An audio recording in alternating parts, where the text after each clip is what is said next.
Hello, everybody. Welcome into the Money Stop. Good evening. Welcome in, welcome in.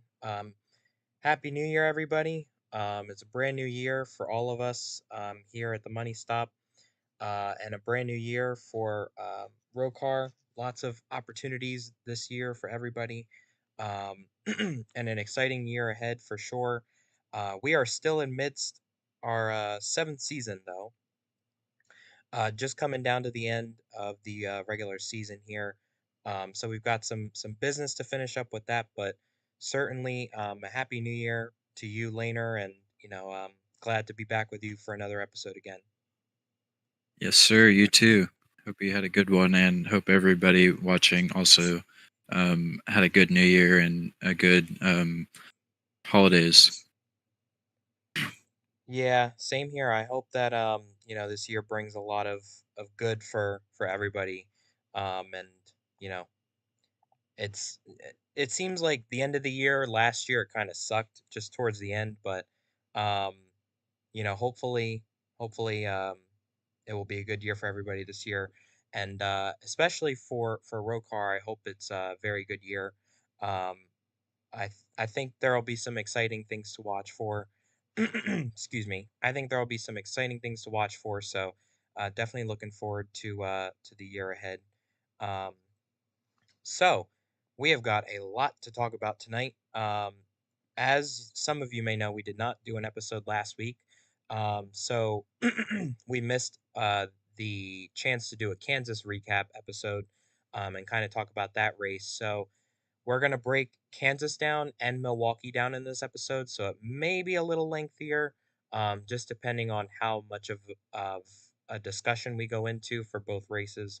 But, you know, I think we should at least spend a little time talking about both races, and that way at least both have coverage there. And obviously, Laner won one of those races. The trophy is sitting in between us, so um, again, kind of an early congratulations. We'll get into it a little later, but um,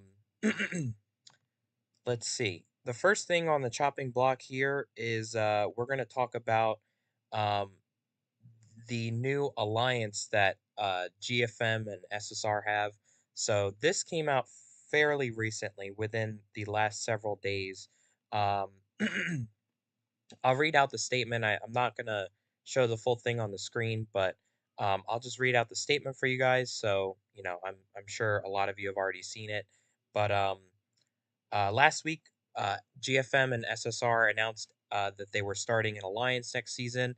The statement from SSR reads as follows: We are very excited to form a partnership with the most successful team in the history of this league.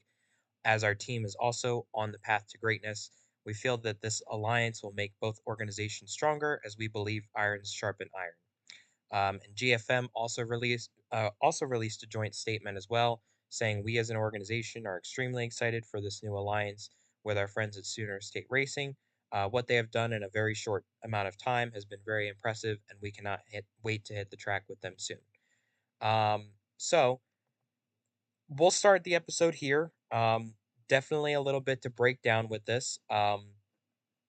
Laner, give me your thoughts on how this alliance kind of came about, and how do you think this will shape next season and going forward? Um, well, whenever the opportunity presented itself, obviously um, it was something for us to think about. And as we talked about it, we felt like it was kind of a no-brainer to put those two teams together, especially moving forward with the new cars and the expanded field sizes.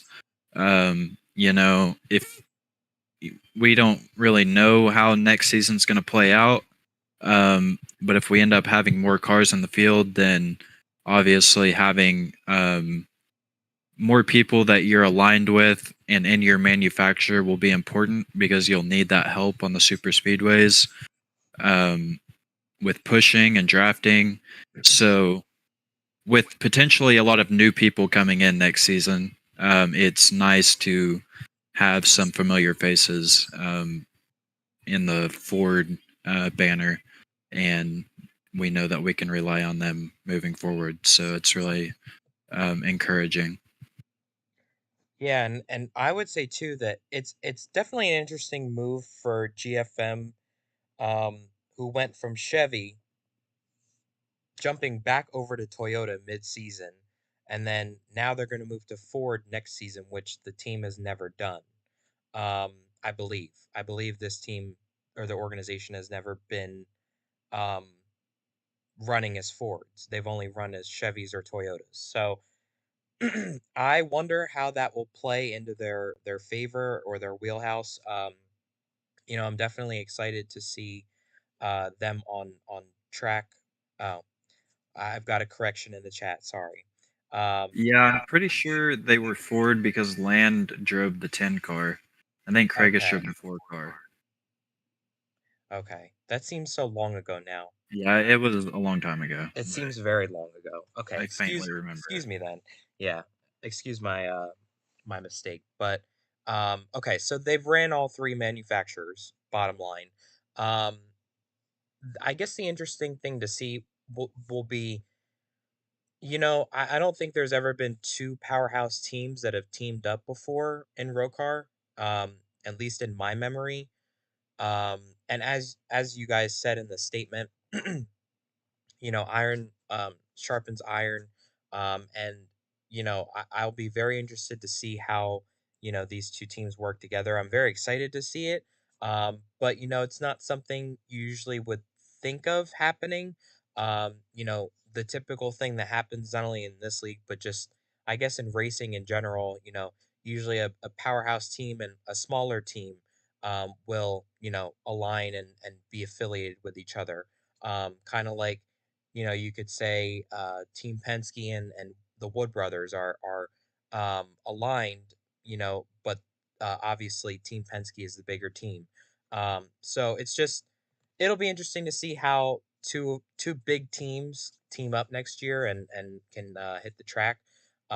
I'm excited to see it. How do you think, I know that you said that there's going to be a lot of change.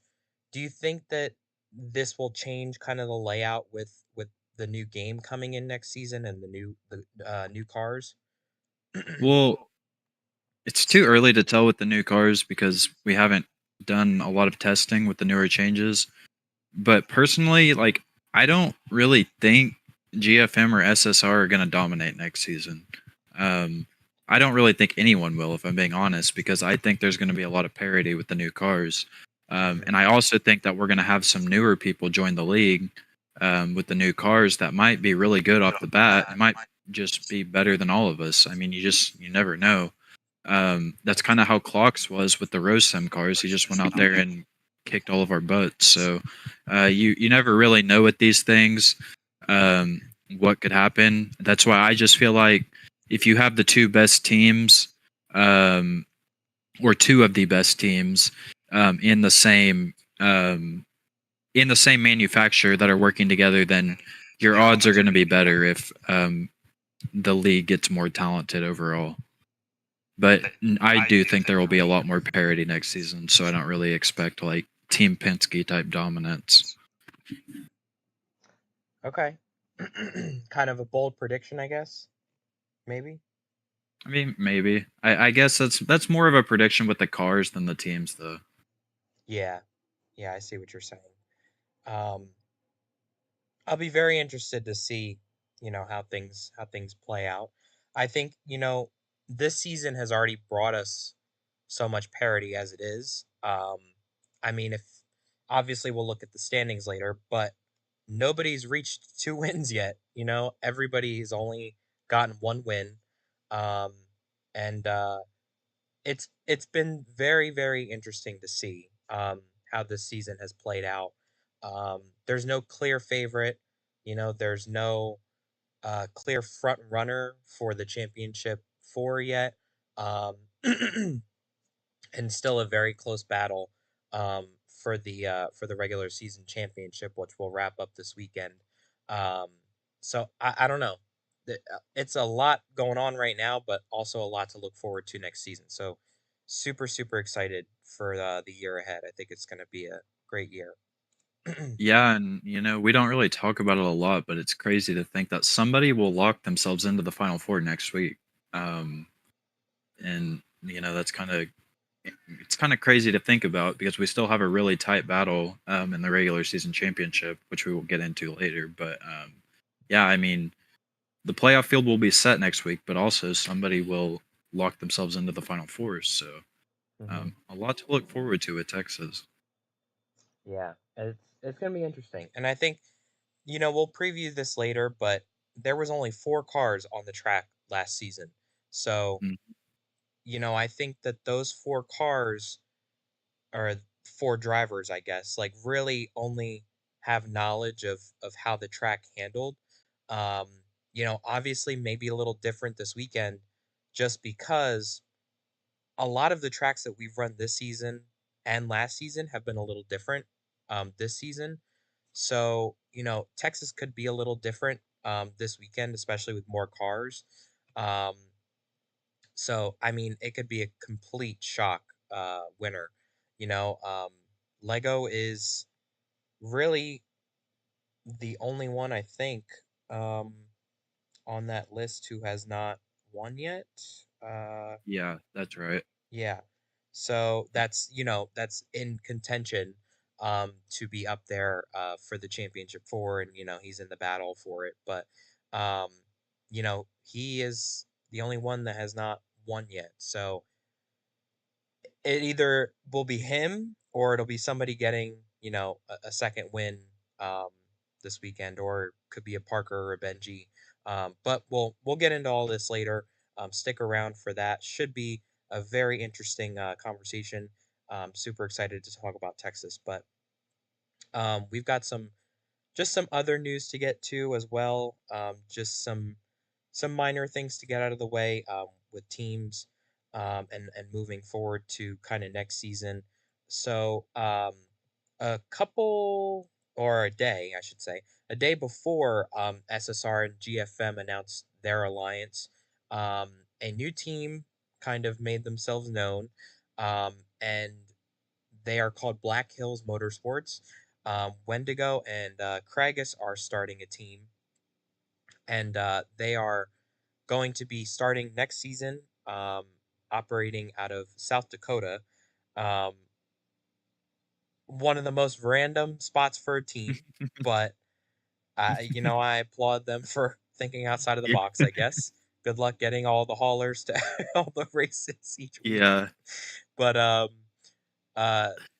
they are going to be fielding the number 5 and the number 24 with let me see, with Lowe's on the number 5, and Wendigo will be driving, and Raptor will be on the number 24, which is fitting, and Kragus will be piloting that Chevy. So another team announcement here for the upcoming season. As we are winding down things this season. What do you make of this announcement, Laner? Thoughts, I guess. And do you have high hopes for this team? I mean, I think Craigus and Wendigo are both very capable drivers. As long as the chemistry at the team goes well, um, and they have good cohesion as a group, then I think they could be very successful. Um, yeah, like I think the sky's the limit because those two are both very capable. I don't know how it will work. I'm not saying I have any doubts about it. I could say the same about GFM and SSR too. Just I don't know how it'll work until I see it. So, Right. but in theory, like they're both very capable drivers. So, um, on paper, it's a very good team. Yeah, just have to see how it looks in practice. Yeah, on paper and how it performs on track are two different things. And I'm not really sure what to make of the whole announcement. You know, I was a little worried about Cragus's performance leading up to this past weekend. Just with how he's been accumulating points. Obviously he went out and showed everybody that he can win races this past weekend, and how the race ended was very um, un-ROCAR like. A lot of these races finish in overtimes. So, he pulled away from everybody and really showed that he was capable of winning that race. So I think that sent a message to everybody else that he's still here. He's still, you know, competing, and he's still fast when it matters. Obviously he's had an up and down season, but I think, if that team can shift focus to next season, you know, they're at GFM right now and, they're heading for the playoffs, but I think there will be a point where he starts shifting towards next season because, they're going to be building a team over there. So, you know, the preparations for that are going to start sooner rather than later, especially with the new cars coming and, a very, very different setting for next season. I'm a little nervous. I won't lie. I'm a little nervous just to see how they may do on track, or how they may work together. But I'm excited to see that they're teaming up to start a team, and I'll have to see what comes out of it. Again, it's one thing on paper, but another thing, out on the track. But yeah, definitely excited to see what they can do next season. Yeah, I agree. Um, this is kind of a little bit off topic, but it's interesting to me. Milwaukee, the past two times we've gone there, the drivers that are in must win situations seem to always perform at Milwaukee. Like last season, whenever I was in a must win situation, I went out and won. Then this season, whenever Craigus was in a must win situation, he went out and won. So I wonder if like just the way that Milwaukee races, um, if that kind of suits itself to people being in must win situations. Um, I mean, I guess we can kind of get into that with the Milwaukee preview, but it's just something I was thinking about. Yeah. I don't know. I think definitely like Milwaukee is a track where um those in high pressured situations, I think, they tend to show their hand a little bit.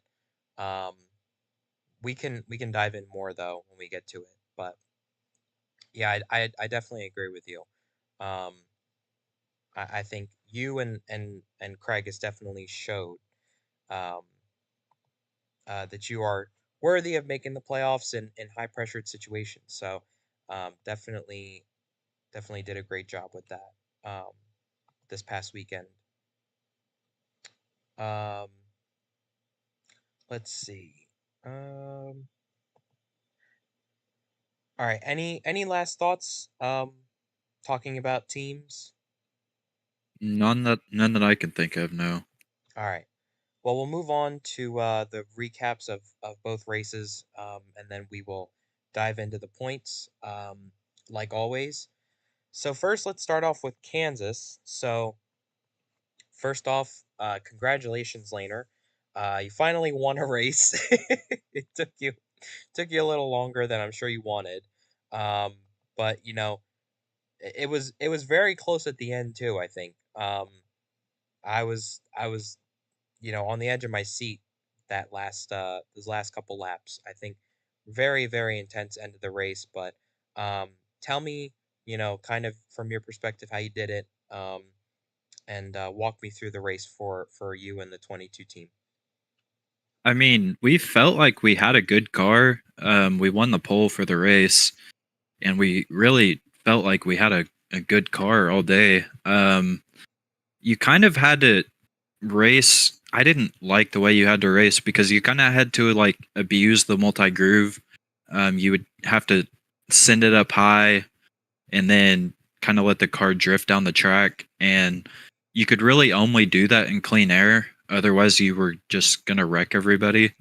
Um, so whoever the leader was had a really big advantage because they could just, do that. Hmm. Um, I don't really. It's kind of hard to think back because it's been like 2 weeks now.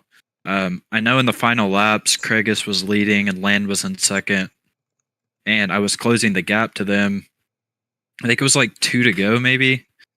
Um, I'll see if I and can then get the finish up on the screen. yeah, I don't my it's kind of faded to me. I don't remember exactly. Um, Let me see here.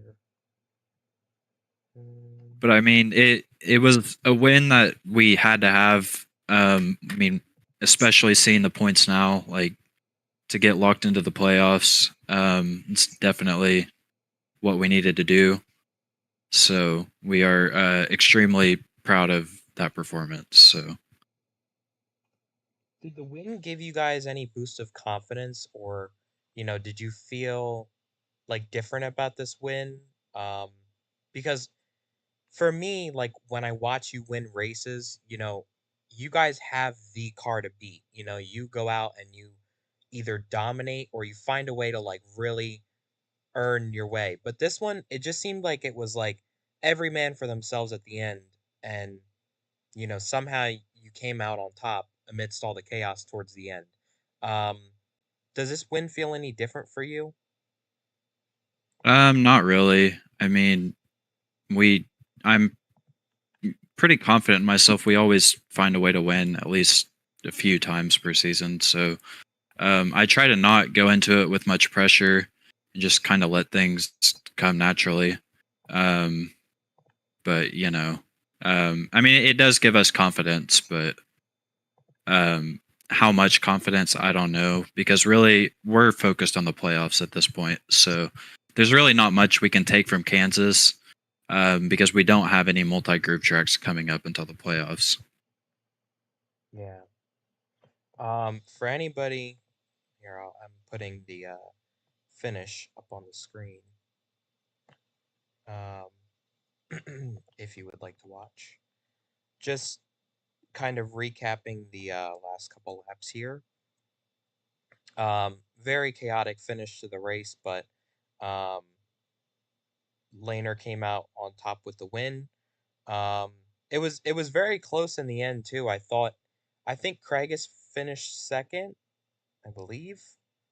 Um, and I honestly thought you guys were gonna get together in the end, um, or there was gonna be some type of crash at the finish. Um,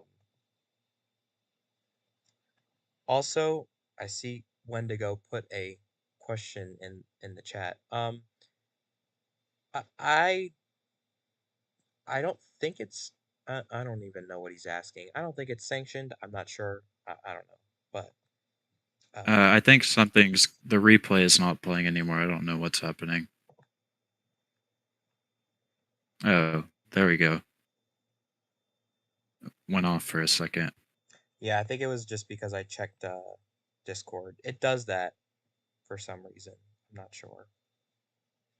It's weird, but um, So right here, GFM's running 1, 2, 3. yeah. Craigus, Land, Jax. But I see what you mean though. That it's really hard to not wreck somebody in the corner, and Yeah, I it's don't like I don't really like this track is very weird when it comes to that, I guess. It's just you either have to wreck somebody to pass them or you can't really like Craigus has such a big gap coming to the white flag here. Um he's just and then he screwed it up right there. I think if he didn't hit the wall, he might have been in a better spot coming into 3 and 4. he probably would have been gone. Yeah. Yeah, because then he wouldn't have been involved in that wreck. Um I think when he hit the wall that really sealed the deal. Um but oh, my mistake. I didn't know that was Jax. I for some reason I thought Craigus finished second, but um yeah, really crazy finish. Really very much down to the wire. And did not expect that crash at the end, but um Yeah, I'm not really sure who people are trying to blame for that wreck, but I don't really know that there's anyone to blame for it. I mean, me and Land got together in the corner, but like it's not like anyone just cleaned anybody out, so I'm not really sure. Um, you know, I went low, land came down to block me. It spun land out, land spins Craigus out. I mean, it just, stuff like that just happens in ROCAR. That's just kind of how these races go. So I don't know. In the moment, I thought the wreck, to me, it felt like a lot more malicious. Um, like I thought that I like screwed up really bad and I wrecked them both. And that's why in my post race, I was kind of like, damn, like I did not want to win that way. But if you watch the replay, after I've watched the replay a few times now, it makes me feel better to see that. I mean, you can tell it wasn't anything intentional or malicious. So after I watching mean, the replay, I've kind of, I mean, in the moment, like it's not like I meant to do it. It's just like it's no. one of those things where you're like, damn, like I didn't mean to do that, but I don't feel like I did anything wrong at all. So I don't know. I mean, to me, it looked like you went to pass him, and he came down, maybe thinking, either you weren't under him, or he was clear to move down. Um, but you were there, and I think it was just more so of a last lap get together. Obviously that wasn't Yeah. intentional, but that's how Yeah, and how these things play like out. racing, one thing I've noticed like racing the past few weeks is it is really hard to like know if someone's underneath you. Um, I mean, we do have like the spotter feature, but it's not normally reliable all the time. Um, like I spun myself out like 3 or 4 times at Milwaukee, because I thought I was clear and there was somebody down there and I just couldn't see them. And then by the time I went low, I mean, they're not going to lift, obviously. So I would just spin across their nose. I don't know. It's obviously we're too late in the game to make any major changes to this game. So it's just kind of deal with what you have. But that is a downside to this game, I think, is not really being able to see your peripheral vision very well. Hmm. So it's kind of hard to make those decisions. Yeah, I agree. Um, I don't know. I think overall, I think it was a pretty decent race. I think the thing that sucks is just uh the multi groove kind of like messed with the cars, I guess. And it really forced people to make some moves, make some uncomfortable moves. Um, but I don't know. It's tough, but I think it was a pretty decent race. Um, but yeah.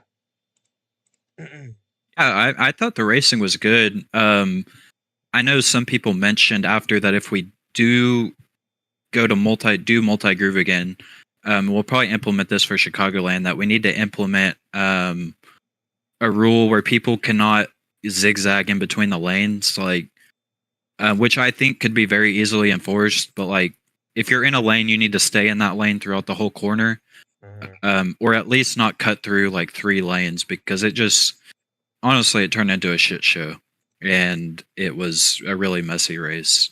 So yeah, I think in the future that's probably something. But we're almost done with this game, so who cares at this point?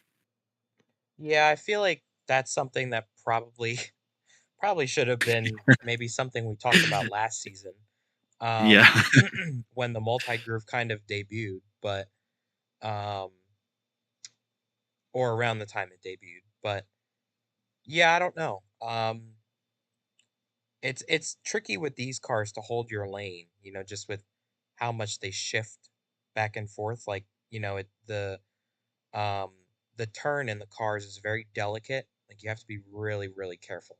So it's very easy to shift the car left and right when you're not running at a high speed in the turns. So I think asking people to run in the same lane, it's it sounds easy, but it's probably very hard for what 9, 10 cars to do, unfortunately. So yeah, like you said, probably just something better off in terms of waiting and seeing how this new game plays out with that. But um, yeah, I would say for this game, the bet is made already.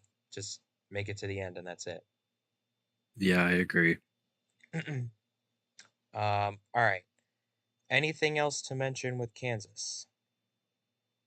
No, I don't. I don't think so. Not that I can think of. Okay. Well, let's move on to Milwaukee then. Milwaukee took place this past weekend, um, and was a jam-packed race. We saw more strategy, I think, play out than anything else in the race. There was barely any crashes. I think only a couple. The race finished, uh, under normal conditions. Did not go to overtime. Saw Craigus get his first win of the season, and he pulled away at the end. So I wouldn't say in dominating fashion. He also won a stage, I believe. Um, I think he won the second stage, if I'm not mistaken. But Yeah, he did. yeah, by staying out, I think he really, really did a good job with playing the cards right and getting a stage win there, and then he won the race at the end. Um, very, very great job, um, all night long by this driver, and um, really was super happy to see him win finally. Um, you know, he's been really down on himself just because he needs a lot of points, and I know he was aggravated in the beginning because he's been trying to get points during these races, and I think he had an incident with you in the beginning where you had turned him unintentionally something, and there was a bit of frustration from him, um, but obviously doesn't matter now because he won a race. But I know that was kind of a key moment in the race for him, probably. Wouldn't you say? Yeah, I don't. I'm not exactly sure what happened between us. Not trying to dodge your question. I just genuinely like. I think I might have because, like I told you, I was literally trying to go down all night long, not realizing there were people down there, and I would just wreck myself. That happened like 3 or 4 times. So I don't know if it was one of those incidents um, where I went down and I accidentally spun him, or I don't even remember. I know I was about to finish third in the stage, and then everything just went to shit in stage one. So that was like the very end of stage one, whenever that incident happened. And then in stage two, whenever he stayed out, I if I would have just had like one more lap, I think I would have caught him. Because I took 2 tires and Craigus stayed out, so I was catching him very quickly. I got by Wendigo, who also stayed out, but I just didn't quite have enough time to catch Craigus at the end. But it was a really good strategy called by him because it worked out for him. Yeah. I was really really happy for him. Um, And what a way to go out and show everybody too. I think, despite all of the hiccups that he's had and despite all of the problems that he's had, that, he can still go out and win races. And, we talked about it a little earlier, but shifting focus onto a new, um, kind of a new mission for him next season, which is going to be starting up a new team, fielding a new car, going back to Chevy and running a new number. He's got a lot to think about with his future. And, at one point this season, I think some of us would even question if he was going to stick around because, of the trials and tribulations that he was really being put through. Um, really, really just happy for him and happy that he could pull out a win. And again, this was a very tough week for GFM, obviously. As um, their team is, I think, based out of um, Louisiana. I know that they're moving um, over the off season out to Phoenix, but I think that they're based down there right now. And obviously, it's been a very tough week for them as their cars were representing. Um, or the organization, I guess, was representing as a whole. Just an immense loss that took place over the New Year's Eve, New Year's Day transition. Um, Mentioned it during my interview, and you mentioned it as well, but we'll mention it here. Obviously, we're very, very saddened to hear about the events that took place, and obviously, our hearts go out to everybody affected, and it very unfortunate, very sad to see. But um, I think this win was uh, in many ways just kind of a way to an emotional win for the team organization as a whole, an emotional win for Craigus as a driver, but I guess just it was a win. I guess everybody wanted to see is what I'm trying to get out. Um, and yeah, I think I was really happy to see it. I know that I ran the race, and we had a good day here and there. We were um, running up front for most of the day, and I think we finished fourth or fifth, can't remember, but it was a pretty solid day for us, and definitely looking forward to running some more races. I do want to shift topics for a second, as I'm showing the replay on the screen here. As it finishes up, I know there was some comments made during the cool down lap by Aiden, and I'm gonna address this because it really it kind of ticked me off a little bit. Um, he was, and I'm not gonna drag things out more than they need to, but he was publicizing it in the chat about how he felt. Um, and obviously, him and I had a little bit of a discussion after the race, but um, he was upset at me because of how I was racing him towards the end, I guess. Just with um, beating his back bumper a lot. Um, he was a little upset about that, and to me, I don't get how you get upset about something like that when that's a lot of what these cars do. You know, a lot of the time, that's all these cars are doing is beating each other's back bumper in. Um, and especially towards the end of a race like this where the tires are worn, everybody's trying to find a good line to run without losing position. Um, and everybody's trying to fight for what they can because I don't think anybody saw the end of the race happening like this, and especially the tires wearing down as much as they did at the end. Um, everybody was really struggling towards the end, maybe except for you, Laner, but everybody was really struggling um, to try and just make it to the end. And uh, I don't appreciate, how I was talked to about that, because everybody does it. I don't know why I was being called out on it.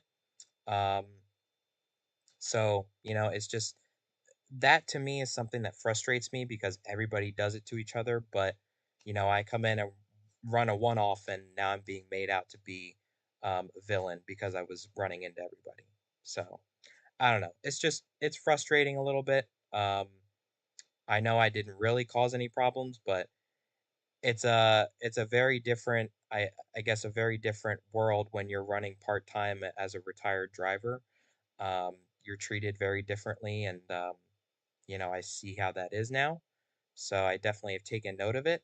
Um, for the next time that I'm out there. But yeah, just wanted to point that out. That's the only thing I'll say on it. Um, but yeah, I don't know if you have any further comments, Laner. Feel free to chime in. I mean, I'll just say there's a reason that you have a championship and there's a reason that you're second all time in wins. So if people want to bitch about the way you race, I don't know what to tell them. You're one of the best to ever do it. There's a reason that you've accomplished everything that you've accomplished. I mean, I don't know. I'm not gonna get into the drama because I could care less. I have no part in it. So, but to I don't know. It's just like CSP knows what he's doing. He knows the way he's racing. Like he's never been known as a dirty driver. And I promise, I know him as a friend and as a driver. It would not be his intentions to go out there and race people dirty or rough them up, or like that's just not his driving styles. So I'm sure whatever happened in the heat of the moment is, um, I don't know. I don't know what happened, but I'm sure it was not what it appeared to be, or I don't know. People just get frustrated, I guess. I was getting, everyone was getting their bumper ran into all night. Um, we had a huge dents all over the back bumper of our cars, so it Mhm. took us a while to repair them. It's just kind of how Milwaukee goes. Any short track, honestly. Yeah, and the end of this race played out very differently than the end of last year's race. Um, there was a final pit stop right at the end, and we caught up to the guys that stayed out, or had pitted sooner. I'd rather say, but um, this year played out very differently because we did what 20, 30 laps on those tires, and you know we made it to the end, but just barely. So it was a struggle for everybody. Well, there was like a late caution, right? Something happened. I can't think, but there was a caution in stage 3 right before we were all about to have to pit. Like we were in our pit window. Like I personally was about to pit in the next lap, and then for some reason a caution came out, and I don't remember why. But I think um, that kind of screwed with the strategy a little bit, because I think if stage 3 ran green the whole way, I think we would have had to make 3 pit stops at the minimum. I think there But was a for crash. I'm not sure who was involved, but I think there was a crash in the back. Um, because I think I know I was out front. I don't know if I was leading, but I remember time. Yeah, I remember time saying that I think land was involved, but I don't know if anybody else was involved past that. But I think that was the reason for the caution. okay, so yeah, that caution kind of threw a wrench into things. Um, we still had another pit stop, and uh, I kind of expected people to pit again towards the end. I know it wasn't needed, but just with how quick the tires were wearing out, I kind of thought everyone else was going to pit. So it's kind of surprised they didn't. Yeah, I agree. I, I I I honestly thought there would be a final stop just because I didn't think people would try and stretch the tires that long. Um, but I think as things got stretched out towards the end, like Craigus pulled away and then Land pulled away. Um, like obviously everybody did a final pit stop, but that was 20 something laps before the end of the race. So, it was a pretty long run at the end of the race. But I think once everybody started kind of creating gaps, I think from that point on there was no point in pitting because you weren't going to catch the leader um, in the amount of time that you had. Milwaukee was a very short track, so took 25 seconds to get around that place. I think something like that. But Yeah, um, yeah. so the laps went by very very quick. Um, I will say Milwaukee does put on a very good show, and it has consistently. So, I'm sad that, you know, these cars won't get to show off how good of a track it is next season. Um, but, if these cars perform well on the same Milwaukee next season, I honestly think this track could be championship worthy. I think this could be a good championship venue in time. Yeah, I said that as well. Yeah. But obviously we won't know. I think the big reason Milwaukee is so successful is the tire wear. Hmm. So who knows what that'll be like with the new cars. Hopefully that sticks around. Um, it's like old Atlanta. pavement on a short track. So Yeah. it's pretty crazy. It's really fun. But yeah, I think Milwaukee is on like the Mount Rushmore of road car tracks. Personally, it's my favorite track. I love Milwaukee. Um, so it definitely brings the most strategy.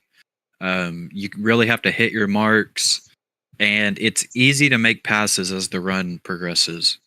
Hmm. Yeah, I agree. I couldn't agree more. I think that Milwaukee is a very, very special track. When when we look back at, this game, when we move on from it eventually, um, and just uh, what tracks kind of stood out. Milwaukee will definitely be one that's there for me. I'm sure for many as well, but um, Milwaukee is just a very, very fun track to run. And obviously it puts on a great show. There was minimal to no crashes. The crashes were very minimal. Um, and everybody kind of like, you could run your own race. You didn't really have to stay worried about what other people were going to do and stuff. And when the strategy came in, it became more enjoyable because you know then you had to play the game of catch up. And that to me was fun. I definitely enjoyed that. um so yeah, I think Milwaukee's definitely up there for me too with favorite tracks. But really, really happy with how the race turned out this weekend. Yeah, I mean, we didn't have green flag pit stops at any race leading up to Milwaukee. And I mean, you know what you're getting with Milwaukee. So we got plenty of green flag pit stops, plenty of strategy, a lot of three wide racing, passing. It's really great. And I don't know if there would be a way to put tire wear like that at other tracks, but I really believe that the tire wear is the biggest factor in why the racing is so good. It creates passing opportunities because some people aren't good on older tires, so they kind of start having to search around, and that creates room for others to pass them, and just a whole list of things. I think tire wear is really like the biggest reason why the racing is so good. So if we could somehow figure out how to bring that to some of the intermediates coming up, I think the racing would be phenomenal there as well. Yeah. And let's take a look at the upcoming schedule as well. Um, so, obviously we're going to Texas this weekend for the regular season cutoff. And then round one of the playoffs will kick off that following week with Charlotte. And then ROCAR will head to Dakota. And then Daytona will be the I guess eliminator, or it'll be the final race in the first round. And then round two will kick off with Pocono, and then Martinstown, and then Chicagoland will be the final race of the season. um, I feel like Pocono, Martinstown, and probably, I don't know about Charlotte, but I feel like those three could be good races where the tire wear, it could be, the tire wear fall off could be crazy. Um, there could be a really good opportunity for that. Um, like whatever was applied to Milwaukee, applied to those tracks too. I think that will change up the race immensely. And it'll throw everybody's strategy off. Um, Not giving you any influence or telling you to do anything. Just I think if that were to happen, or if it were to play out that way, um, you know, we could see anything in those first couple of races. Yeah, I agree. Um, yeah, it's going to be really interesting. Also, something to note with the tire wear and the fuel and all that. if we remember, Martinstown had quite a bit of tire wear as well, didn't it? Last season, um, there was some tire strategy because me and you were catching um, Lego at the end, or the whole pack, because me and you were on a different tire strategy. So I feel like we could also see some of that stuff at Martinstown in the final round. Yeah, I do remember that. Um, obviously the way that the end of that race played out didn't play into our hands, but Yeah, um, had there been more laps, I think it definitely would have been a different result. Um, but there is some tire wear at that track for sure. Um, and yeah. go ahead.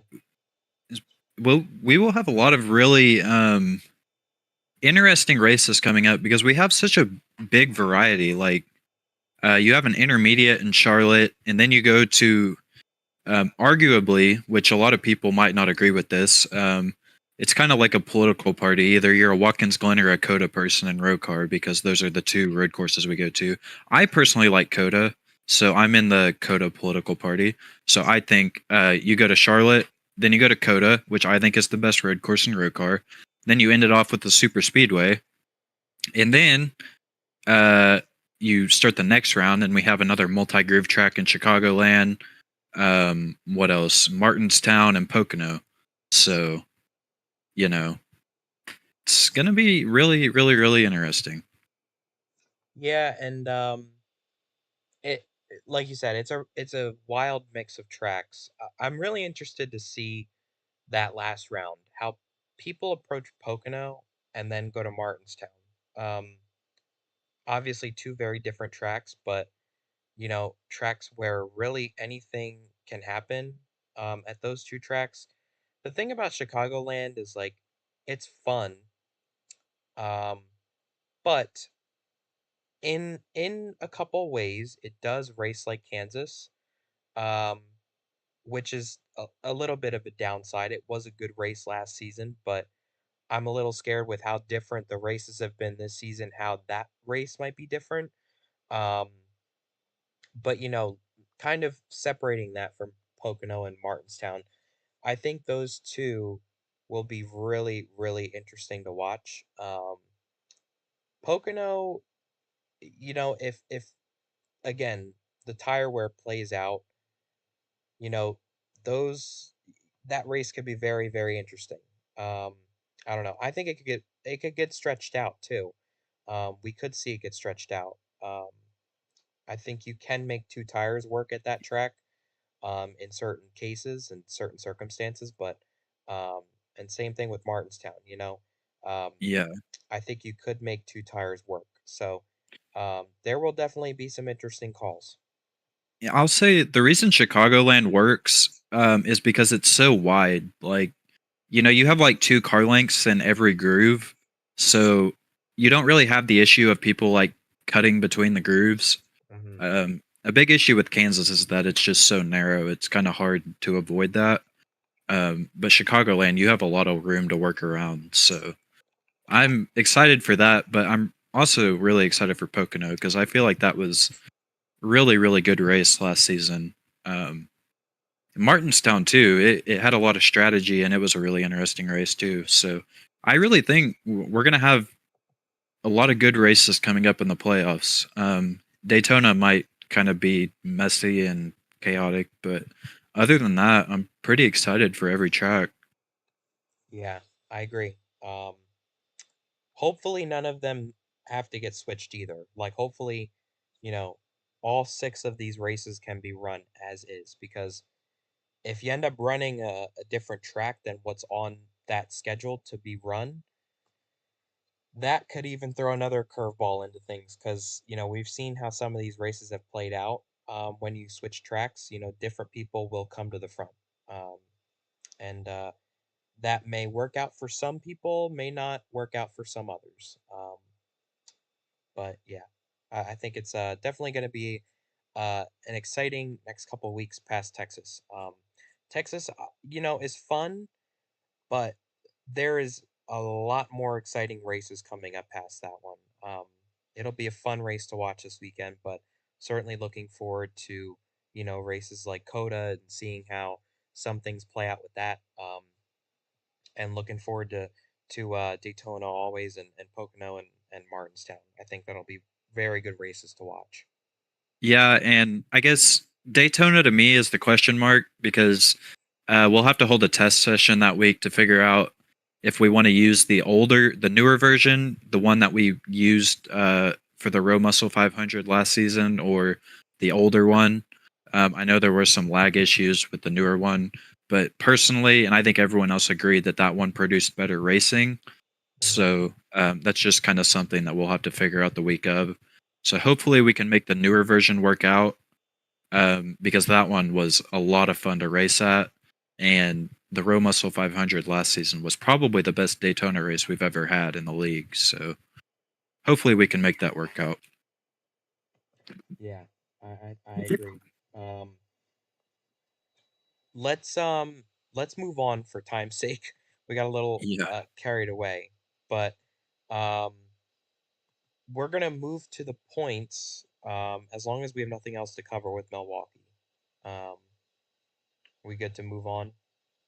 Yeah, I didn't have anything else. I guess most of the other stuff I had to mention will probably be talked about in the points.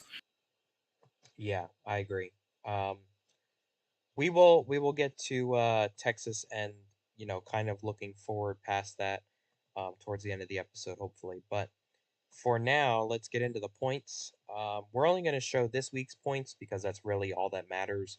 Obviously, there was another set of points that was released after Kansas, but again, doesn't matter anymore. So we'll just show this week's points. And this week has Wendigo in the points lead at 219 points.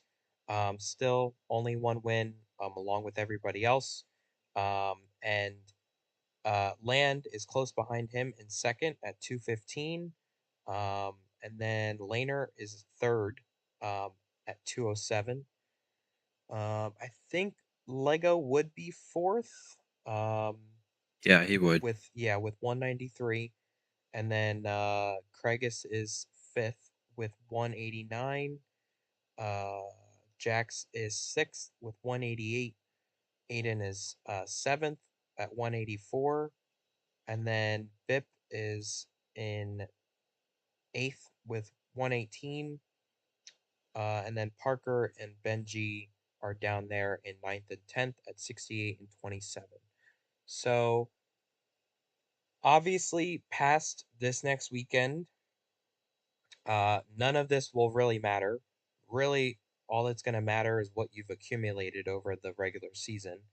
Um, so, as kind of, I guess, a final look, what do you uh, well, actually, I think we can make our pick for this because things are really freaking close. Um, we're gonna pick, I think, regular season champion. We didn't. I don't think we decided to do this, but um, we'll do that because I really want to hear what your thoughts are, especially since you're in that battle. Who could win the regular season championship? Um, but obviously, we can talk about that battle, and then obviously we have to talk about Lego on the other end Yeah. um, of things because he's in a very precarious situation right now. So, uh, we have to spend a minute talking about him, and we'll talk about anybody else on that 1 through 7 kind of list that we think maybe deserves a mention or we should talk about. Um, Well, the thing that I just now realized this looking at the points, the three people that are still in the battle for the regular season all raced at Texas in the Final Four last year. Obviously, you were there too. You don't race anymore. But myself, Land, and Wendigo were the other three drivers in the championship for at Texas. So us three have the most track time recently at Texas out of anybody. So I don't really know that there's a clear advantage to anybody in that group because I was gonna say whoever raced there last season probably had the advantage, but mhm. there's no advantage there.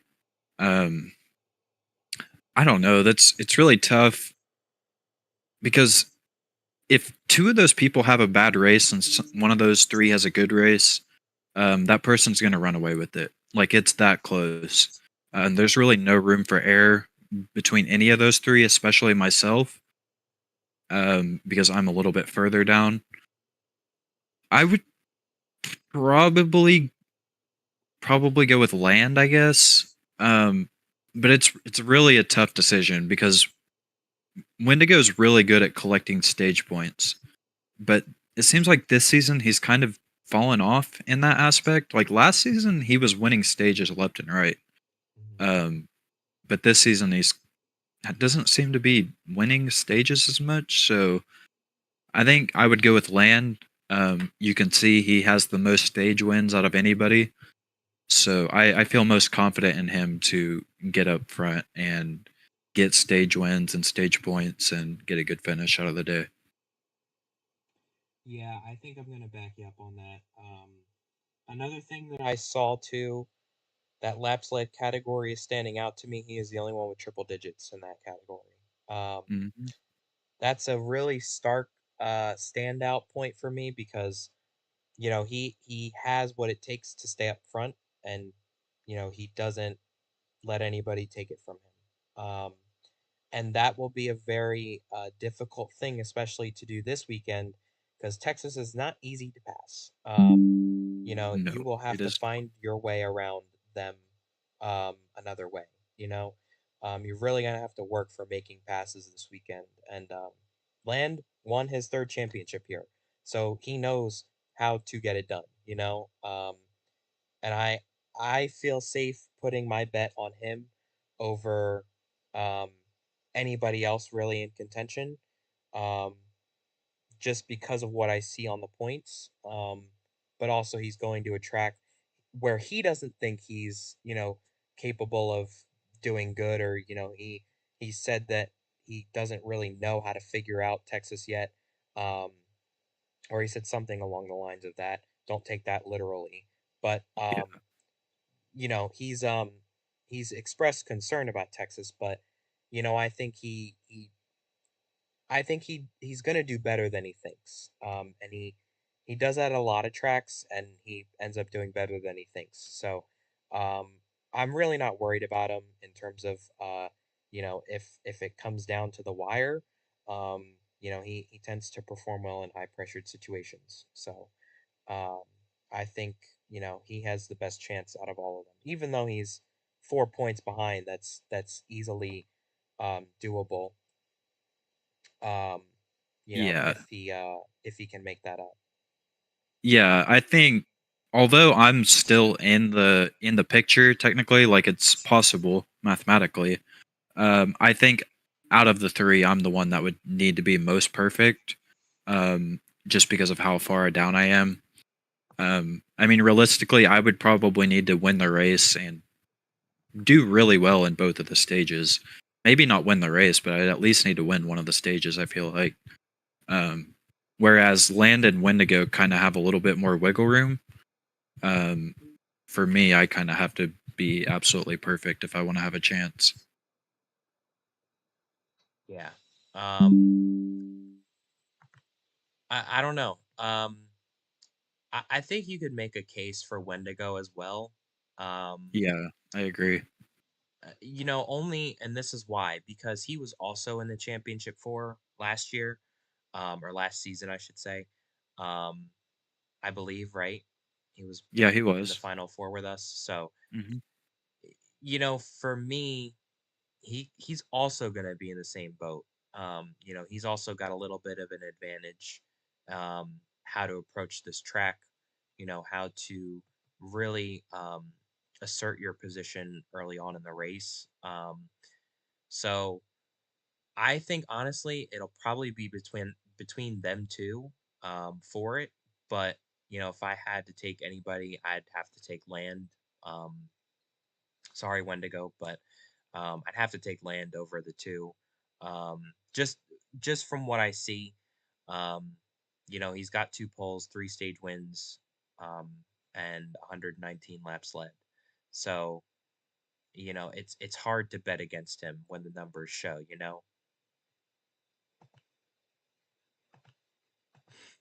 So I don't know. Yeah, and also we must be missing some polls, I think, because there's only 4 polls shown. I guess I haven't been updating that. Land might have even more than 2 polls at this point. I was just looking at that. But yeah, I think the race will be really interesting, regardless.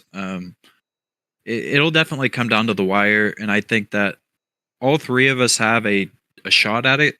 Um, it'll just come down to execution, and really, there's no way to know because these races are just so unpredictable, especially Texas.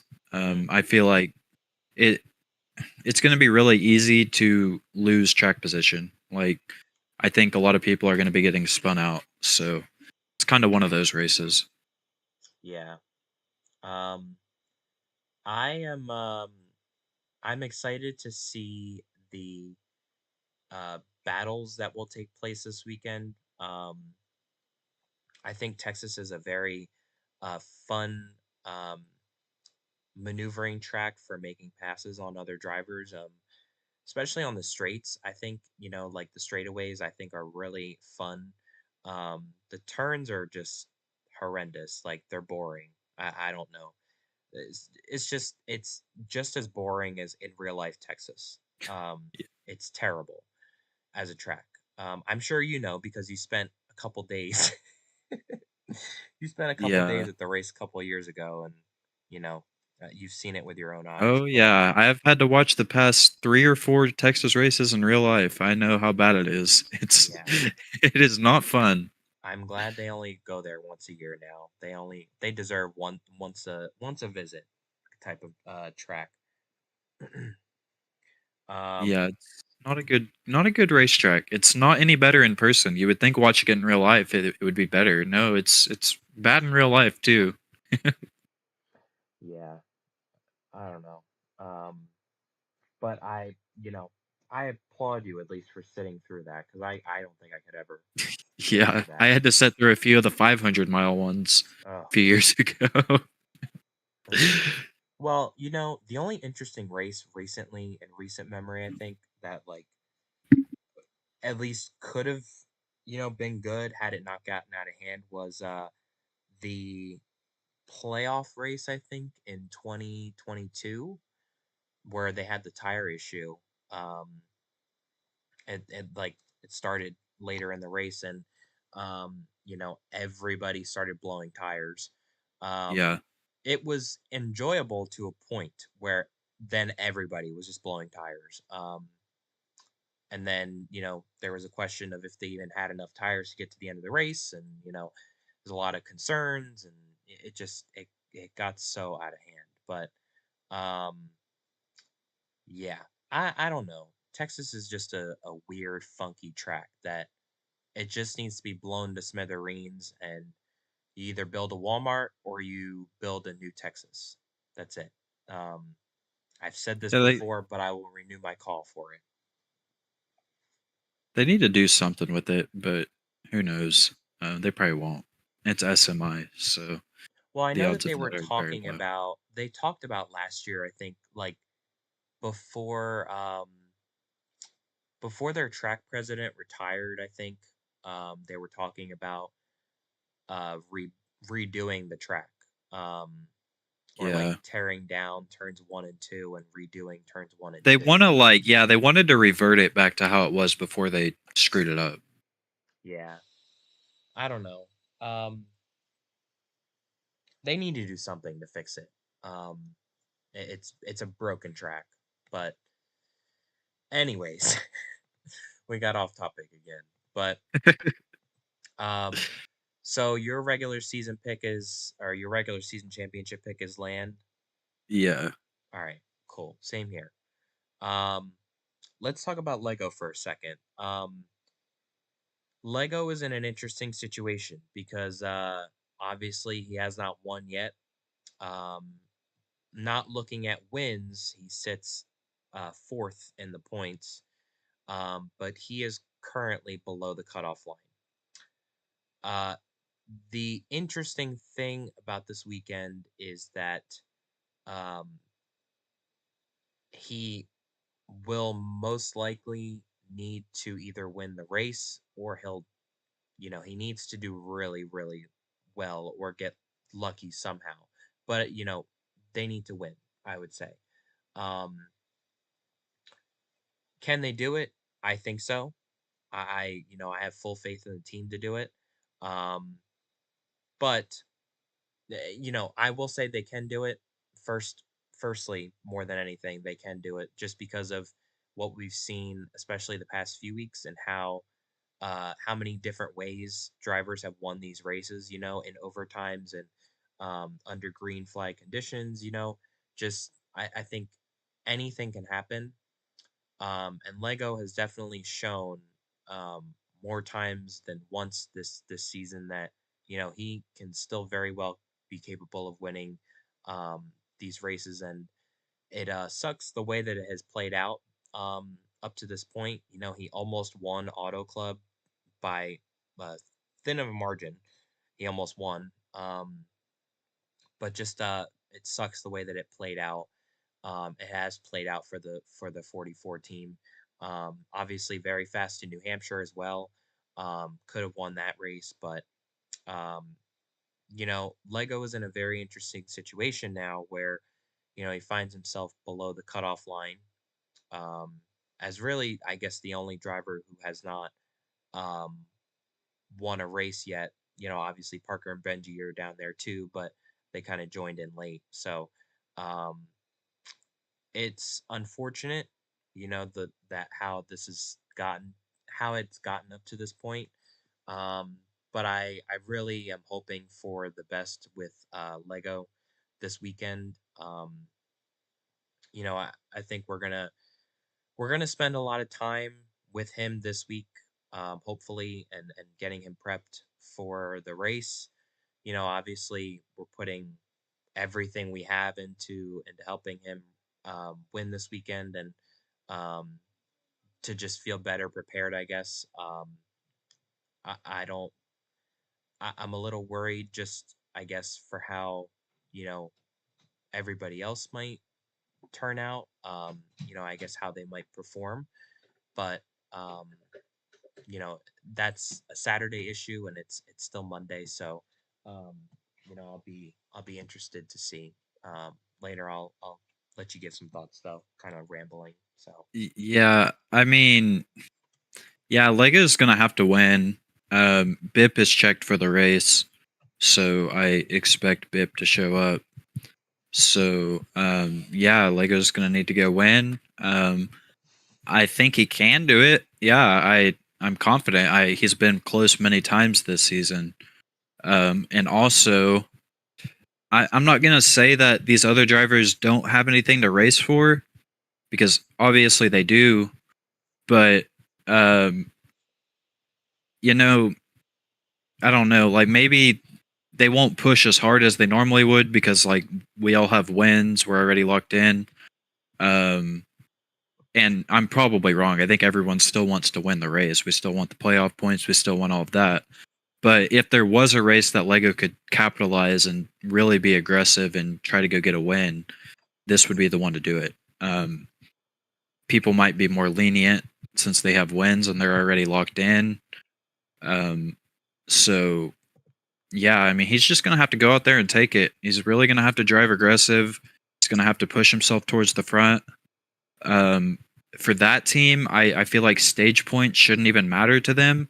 no, I it think shouldn't. they should do whatever they can to position themselves best to win the race. So if that means running last during the stages, so be it. Like I don't know if that's what they're gonna do. I'm just saying like they need to do whatever they can to be leading at the end of stage 3. So um, let the regular season championship people battle it out in the stages, and then if I was Lego, I mean I would be going all out in the final stage. Yeah, and kind of going back to the laps led category for a second. He's led the second most laps this season. Um, there's been races where he's dominated and kind of faded at the end. There's been races where he's fast all race long, and he picks his way up every single time that he gets wrecked, or it's kind of been one thing after another. this season, unfortunately. And I'm hoping that that team can find their footing early this weekend and really um, have a good chance at the end. Um, Holding out hope, but we'll have to see. We'll have to see what the team does. Um, Yeah.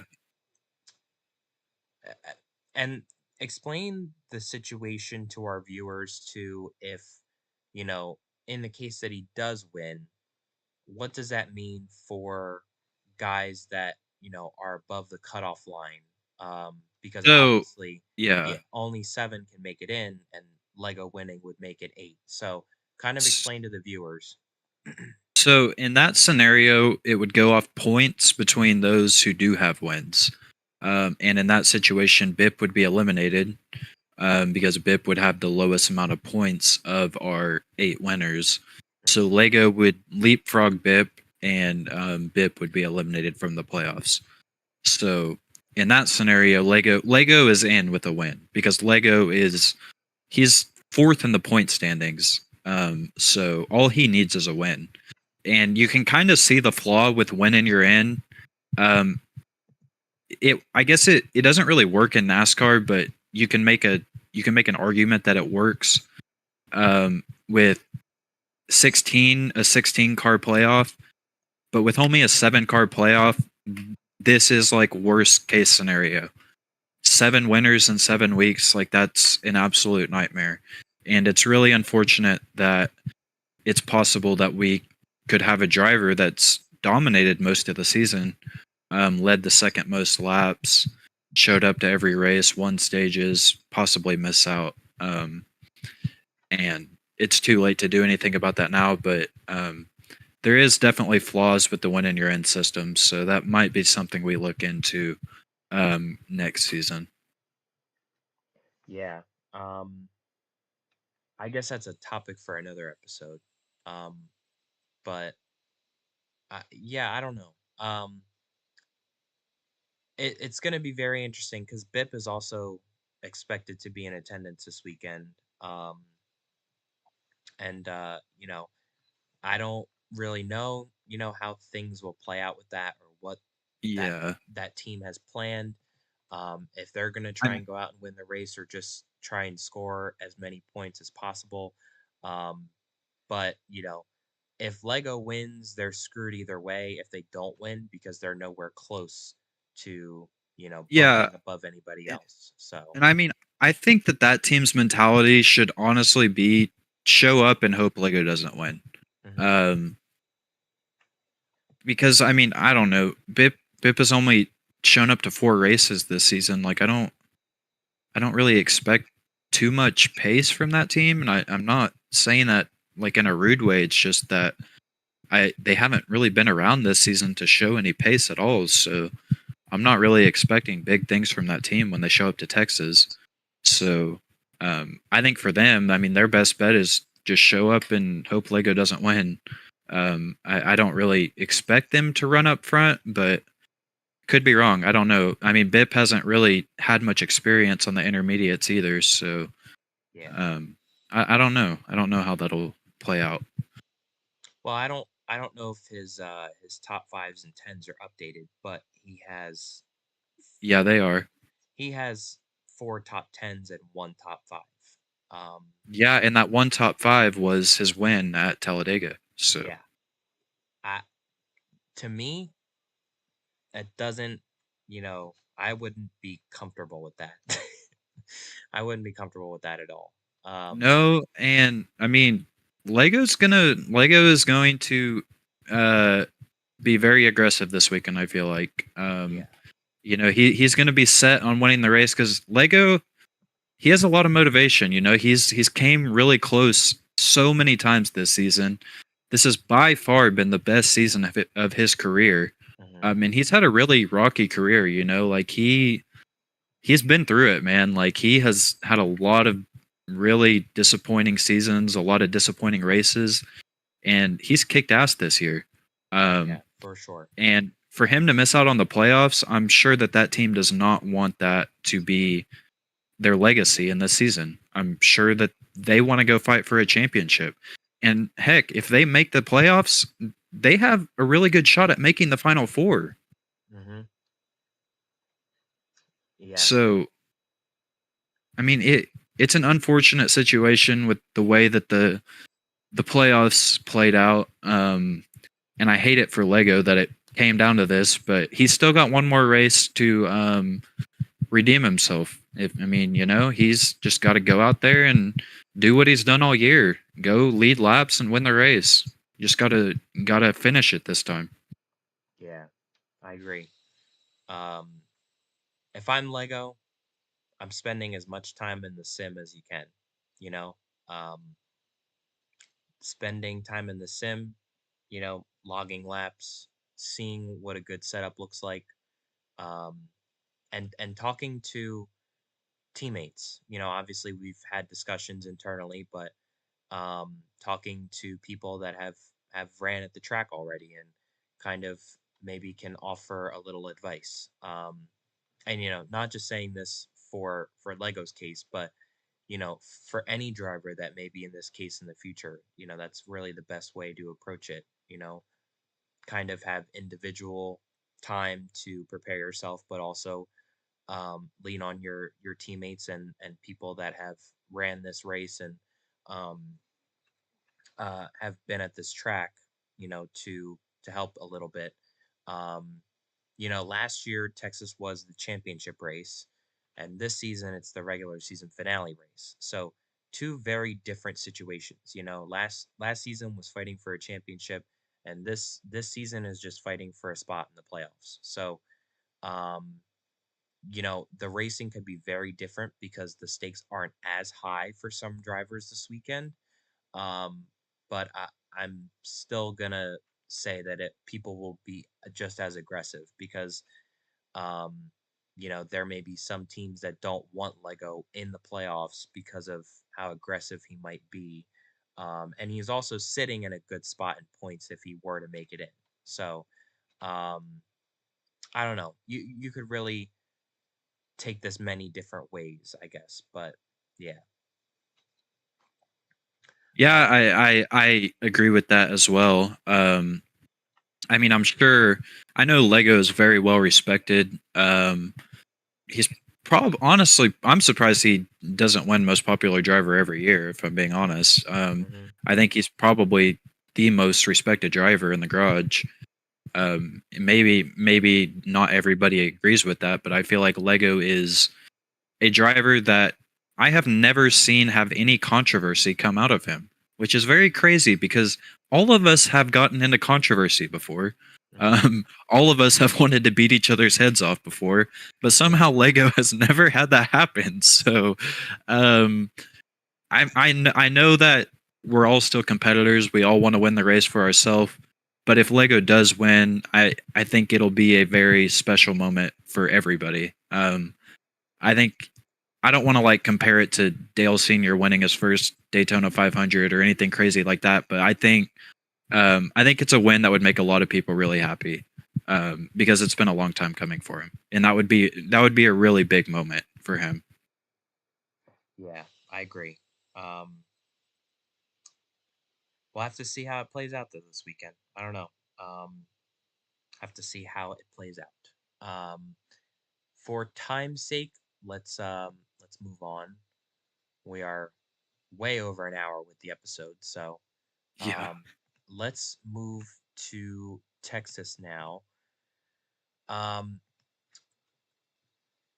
I don't. Let me see.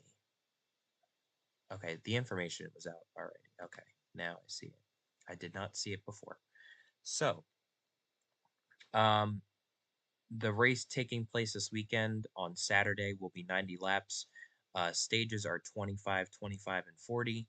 The pre-race meeting will kick off at 6:50. Practice at 7 o'clock. Um, Qualifying is at 7:15, and the race will be at 7:30. Um, Really interesting disparity with two stages and third stage. Wondering how that will play out in the final stage with pit stops and um, I guess really anything could happen because those first two stages I think will be short. But an extra 15 laps will definitely throw a little bit of a curveball into the end of the race. So I'm going to be interested to see how teams will approach that part. Um, but what are you excited for as we head to Texas this weekend for the regular season finale? Well, like I mentioned earlier, I would really be interested to see if we could somehow add some more tire wear to these intermediates. Um, if that happens, I think it could add some more strategy into the race. Assuming that doesn't happen, I think it'll be just like any other intermediate race. It's going to be like a mini plate race. Um, Mhm. your only way to pass is going to be to move people out of the groove. There's going to be a lot of people getting pissed off because they're getting spun out for positions. Um, yeah, just typical intermediate track stuff. Um, I don't know. Like, I don't really think there's that much strategy at Texas. I remember in the championship race, there were a lot of two tire calls, and those worked out pretty well. Tires don't really mean too much there, so I don't really know if there's going to be that much strategy. Um, I think it's just kind of going to be an unpredictable race, and whoever's in the right spot at the right time is going to end up winning. Yeah, I agree. Um, I think it'll be a fun race to watch. I think last season it was a bit boring just because it was four of us, but I think with the full field on the track, I think it'll be very fun to watch. And just the different lines that people might take, the different approaches people might take with the race, I think will be interesting to watch as well. And how land and when to go race around each other. I don't know if they'll race any differently or if um, oh geez, I sound like I'm in a Pringles can. I apologize. Um, I'm trying, guys. I'm trying. Um, but back to what I was saying, I'm interested to see how they'll race each other this weekend, and if anybody can spoil the party, I guess. Because as I said before, either Lego wins or there's going to be a two-time winner. So, we still have not seen that streak broken yet this season, which is pretty remarkable. So, I think that's the first time, we've ever gone this long. Um, but, you know, we'll have to see. I think we'll find out, I think by the end of the second stage, really who's in the battle to win the race. Really just watch for those drivers that can easily make it through the field or really show their hand, I guess, being up front. Um, will be the ones that are there in the end, I think. Yeah, yeah, and also Parker or Benji could also win. That would really throw a wrench into shit. But yeah, it's just gonna be one of those races where we really don't know who's gonna win until the final lap. And I mean, you can be aggressive all you want and get yourself to the front, but you can very easily just get spun out from the lead. So I don't know. Texas is a really fun track as a driver. Um, I've always said it's my favorite intermediate track. I just really like the way that it races, and it's a lot of fun being in the race car and driving at Texas compared to any of the other intermediate tracks. So the racing isn't necessarily the best, but it's a lot of fun making laps around it. So Yeah, Texas is fun. Um, I think a lot of drivers will have fun this weekend. Um, we are at 1 hour and 30 minutes with this episode. Jeez. longest episode ever. Yeah, it's up there.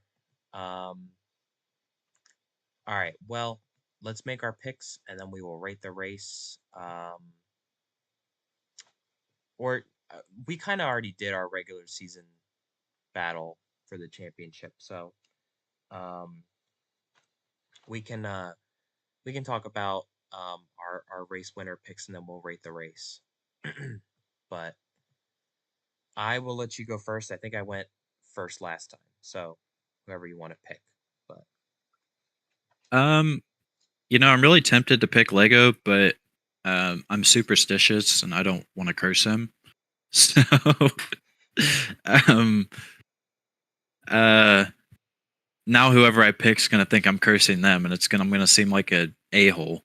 So, um, okay, this is just a wild pick, mhm. but I think Jax wins. I just have a feeling You Jax is stole gonna my win. freaking pick, dude. I don't, man. I just, that's what I feel. I feel like Jax is gonna win. So I'm picking Jax to win the race. Um, I don't know if he'll run good in the stages, but I think he'll be there at the end, and I think we'll have some sort of late incident. Like maybe Lego's leading and he gets spun, or I don't know. I feel like something crazy is gonna happen, and Jax is just gonna be in the right place at the right time, and he's gonna get it. Well, now who the hell do I pick? Shit. Um, it's a good pick. Very good pick. Um,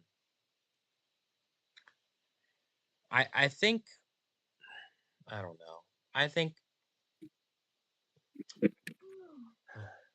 hmm. You know what? I think I'm gonna go with Wendigo. Um, bold pick probably, but uh, I think Land will win the regular season championship, but I think Wendigo will win the race. Um, the points will be close no matter what. Like that's the thing about this whole deal. Mm, No That's matter like who comes out on top, it's the points in the end for the regular season championship are going to be very close. I Um, mean, in order for that to happen, if Wendigo wins the race, I feel like if any of us three win the race, like we're probably gonna win the regular. Like for Land to not, if okay, if Wendigo wins the race and Land is to still win the regular season championship, he would have to like win both stages and finish second. I feel like, um, because winning the race is a really big advantage. I think it gives you like 5 extra points. hmm, So I mean, it I could happen. It's very possible, but that would be a very crazy scenario if yeah, the one of us three wins the race and we don't win the regular season championship. I don't know. I something like about this track just screams like experience to me, like a few of the other tracks on the circuit. Um, just based off of like what we saw last season, I think those that have logged laps here, a lot of laps, um, and have experienced the tire wear, um, because uh, oh, I think you have left the game. If you would like to join back, sir. Um, but those that have experienced uh, the tire wear at Texas, welcome back, welcome back. Um, I think we'll definitely know what it feels like and can make the calls based off of that. Um, because last season it really threw us off guard in the beginning. I think with how fast the tires wore, and especially towards the end too. I feel like all of our tires wore super fast, and we were struggling to an extent. Oh boy, okay, we were struggling to an extent. Um, but we knew what it felt like. We knew what the car felt like. So I don't know. I think it'll be interesting to see. Um, but yeah, I think those Yeah, that ran the past race are definitely going to be at a little bit of an advantage. I think we will have a small advantage, but like if I'm being honest, I don't remember anything about how the car felt during the championship. I don't remember any of the preparation that went into the championship. Like for me, I kind of like once I get past a race, I kind of just throw it in the back. Like I just throw it away. I don't really like I remember how to race the racetrack, but I don't really remember like the finer details. Maybe that's just me. I don't know, but it has been a while since we raced at that track, so it Yeah. might kind of be a fresh slate for everybody. Yeah, I agree. Um, I'll have to find out this weekend, I guess. Let's rate the race. We'll just do Milwaukee. Um, I guess. Yeah, I don't know if you want to do Kansas, but Probably not. okay. All right. Let's rate the race for Milwaukee then. I'm going to give it a 80%. I feel like it's a solid percentage for this race. I think it was a really phenomenal race. And we saw a little bit of everything, and saw a great finish at the end. Um, but just was really really stoked to see one of these races play out like as they're intended to play out, with a little bit of strategy and a proper finish. And obviously Craigus deserved, he went out there and he earned it and he deserved it in the end. So um, again, very happy for him. But yeah, I'll give it an 80%. Um, I'll give it a 90. I really Okay. enjoyed it. Um, Milwaukee is definitely my favorite track in ROCAR at the moment. I love the tire wear strategy. I really love how you can make passes as the run goes on. You kind of have comers and goers. Um, the only reason I wouldn't put it higher is because I really wish the final stage went green, and I really wish we got more strategy in that final stage. But other than that, I thought it was a great race, and I really enjoyed it. Okay. Still a respectable score. Still respectable. Um, Okie dokie. Well, this has been an interesting episode. Um, just as a reminder to tune in this weekend for the regular season finale at Texas Motor Speedway, taking place this Saturday. It is going to be 90 laps. Stages are broken up 25 and 25 for the first two stages. Final stage is 40 laps. The pre-race meeting is at 6:50 p.m. Practice starts at 7 o'clock, qualifying at 7:15, and the race will kick off at 7:30. Be sure to tune in this weekend as the drivers will take on this boring ass track, but a regular season champion will be crowned, and the drivers will hit the playoffs after this weekend. So thanks for tuning in tonight. Again, appreciate all of you guys' support as we go through with this podcast every week, and tuning in. Hopefully, have an episode out for you guys next week, and we'll be back here to break it all down. And we will see you guys on the other side of Texas. So, have a great night, everybody, and take care. We will see you next week. See you guys.